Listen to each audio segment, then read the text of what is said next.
So the gentlelady from California needs to become a little more familiar with firearms and their deadly characteristics. I am quite familiar with firearms. I became mayor as a product of assassination. I'm aware of that. I found my assassinated colleague and put a finger through a bullet hole, trying to get... I proposed gun control legislation in San Francisco. I went through a recall on the basis of it. The late Senator Dianne Feinstein putting fellow Senator Larry Craig in his place. Yesterday, Feinstein made her final journey home to California on a military plane, accompanied by her dear friend and fellow California lawmaker. That friend joins us now, House Speaker Emerita Nancy Pelosi. Madam Speaker, thank you so much for joining us. I want to focus this interview on your fellow San Francisco Democrat, Senator Feinstein, but I do have to ask you, House Democrats are going to seek your advice regarding this news made moments ago on the show about this pending motion to vacate Kevin McCarthy's speakership. How will you vote? And what advice would you give your fellow Democrats on whether they can trust Kevin McCarthy if he makes Democrats an offer so he can stay in power? My advice to my fellow Democrats is simple. Follow the leader. Hakeem Jeffries has done a great job. Yesterday we had a victory in the continuing resolution. It was a victory for Democrats, a defeat for the MAGAs. And I would say this one thing, listening to your conversation, if that's a conversation, you're back and forth there. It's such a fraud when they start, the basis of this is about spending. These are people who gave a tax cut to the richest people in America to the cost of $2 trillion to our national debt when what's-his-name was president of the United States. $2 trillion to the national debt.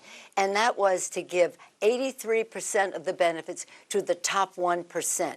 They're on the prowl for Medicare, Medicaid. They in their bill, they would cut a huge amount, almost a third of the administration of Social Security to help meet the needs of beneficiaries who have questions and the rest. So they are, and huge cuts in nutrition for WIC, women, infant, and children.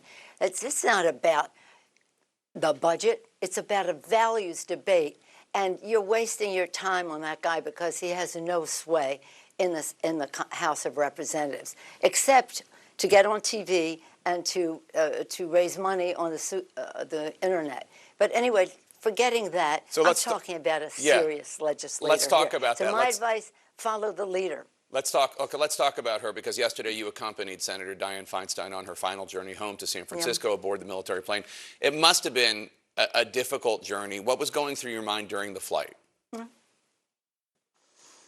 Well, I was with her daughter, and see, with Dianne, it's obviously official, it's political, and it's very personal.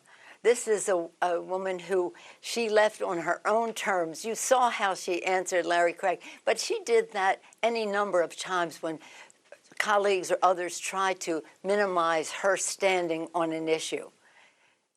She and I were not always on the same place on the spectrum of politics, but we all cared about our country. And she, again, reached across the aisle all the time, would negotiate with anyone for our great state of California, brought home the bacon, respected our natural resources, the forests, the deserts, the ocean, the lakes, and the beautiful diversity of our people. She was an icon. She almost is more than an icon, because that's become almost a cliche. She came into office under such to the mayorship, such awful circumstances, and she unified the city. She gave comfort, and then right then we go into HIV/AIDS. So whether it's LGBTQ, women's rights, whatever it is, she has been a thoughtful, constructive, effective, productive leader and of national status. But still, for me, I can hardly talk about her without, because she's my neighbor, my friend, my family loves her. Personally, politically, in every way. We used to always say, if Dianne and I ran against each other, my daughter Nancy would probably vote for Dianne. That was the love that existed. But love is a good word for her, because she loved people, she loved California, she loved America, and to bring her home in the grand way that we did, thank you, President Biden, draped in the flag. She was such a patriot. Be welcomed by men and women in uniform as she came off the plane. Her daughter Catherine and granddaughter Eileen and son-in-law were there to welcome her personally. But officially, the city welcomed her, and of course, everyone personally did as well. We heard so many wonderful stories, personal stories. Senator Gillibrand has this very moving story about how Senator Feinstein was just a very personal mentor to her. Taking her under her wing when she arrived in the Senate, and then creating this very giant memo about how to be a senator that she really took time to make. Is there any personal story that you think back on when you think of her and your relationship with her? Oh, so many. But as I say, in that case, it's personal, neighbors, and as then political and official. But I do think one story, it's not about me, it's more about my daughter Christine, and that is, Christine was chair of the Women's Caucus of the California Democratic Party, which is my political home, and there are probably 1,500 women in the Women's Caucus. And Dianne came when she was passing legislation, she was writing legislation to protect young amateurs. The young athletes, the gymnasts and all came to her. She listened to them. She respected them. She wrote legislation. And why I bring up the Women's Caucus is she went to the Women's Caucus to talk about writing this bill, listening to these young girls who had been sexually abused or harassed and the rest. And she told them that this was about the safety of these girls. It was about the freedom of these girls to be who they wanted to be.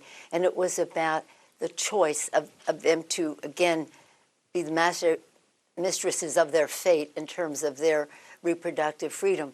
But the point was, it was a master class because she showed them freedom, safety, choice. It's all connected.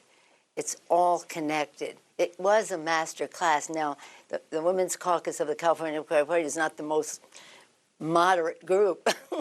It's more my shall we say, place on the spectrum. And they still quote Dianne.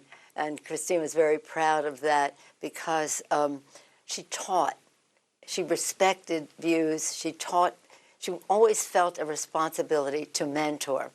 This is a national figure, a stateswoman. Yeah. Someone, and I could tell many personal stories, but they don't have as much application to other people. I will tell one more. When we were moving for the Democratic Convention in San Francisco, I was chair of the California Democratic Party. We were trying to get the convention in San Francisco. So we went to see her. Willie Brown, Walter Shorenstein, and I went to see Dianne to say, what about this? And she said, well, will it cost money? And we said, well, we have to raise money. And she said, well, my first concern are the people at Laguna Honda Hospital in San Francisco. This is where many lower-income people, not all lower, but lower-income people who need medical care and all go in San Francisco. Hundreds of them go in San Francisco. So she was always about people and meeting their needs with her responsibility. I could go on and on about some of those that people might not think of her as my first responsibility is to the poorest of the poor and under my responsibility in my city. Again, another time we'll have some more stories about her. Everybody's talking about the great legislation, and she was a great legislator. The gun violence, she saved lives. She saved people's lives. It was passed. Imagine, she was in Congress 1 year. She came 93. In 94, she passed the assault weapon ban, and then it was reinstated, and then it went away. But while it was there, it saved lives. How many people can make that claim? Yeah. Madam Speaker, thank you so much. And condolences to you and to Senator Dianne Feinstein's loved ones and friends. Thank you so much. Let me just say that some of the senators said that maybe her departure and the sadness that went with us focused people more on let's get the job done